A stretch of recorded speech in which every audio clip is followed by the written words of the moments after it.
Eu vou começar com um ponto específico e depois vou subir para o outro patamar. O ponto específico é o seguinte, assim, os contratos são a base do setor elétrico, eles têm que ser preservados e honrados.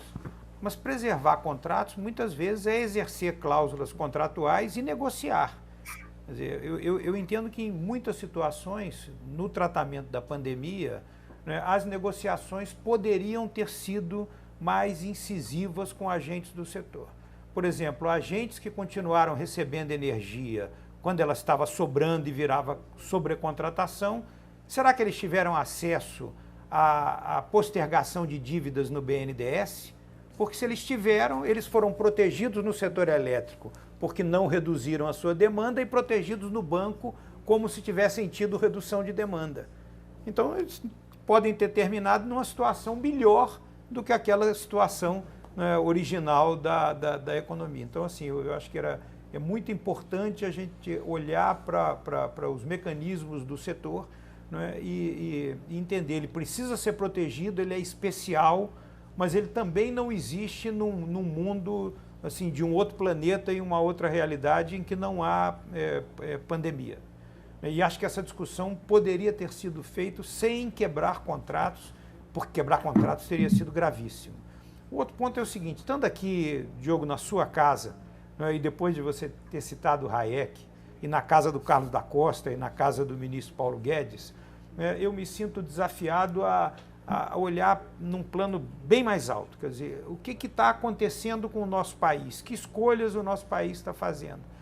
E como nós mesmos, nem sempre o país tem uma escolha clara, né? Tem dúvidas, tem... Então, existe um movimento modernizador no país. A lei de responsabilidade fiscal, né, a reforma trabalhista, a reforma previdenciária, né, são movimentos em que o país está escolhendo o bem comum, né, o bem distribuído ou o bem localizado. Né? Nós vamos proteger castas do serviço público ou vamos proteger a sociedade como um todo? Então, eu queria dizer o seguinte, na energia... Essa é a batalha que nós estamos vivendo, na energia, no gás, no saneamento.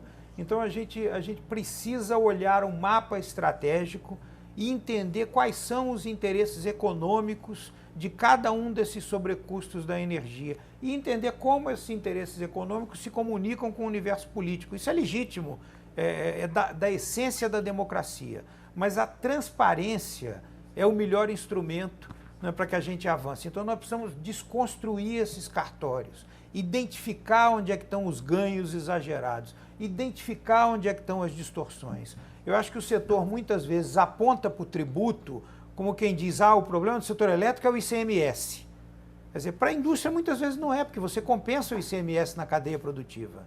O problema é a ineficiência do setor. O setor tem que reduzir a ineficiência, porque ao reduzir a ineficiência, reduz o ICMS, porque reduz a base sobre a qual o ICMS... Né, esse dever de casa, né, que é importante, porque no final os governos se tornaram mais um grupo que é sócio da ineficiência do setor. Quanto pior, melhor. Quanto pior, mais ele arrecada. Então eu acho que assim, é entender que nós estamos vivendo na energia, no PLS 232, e no projeto do gás na Câmara dos Deputados, essa grande disputa de escolher que país nós vamos ser.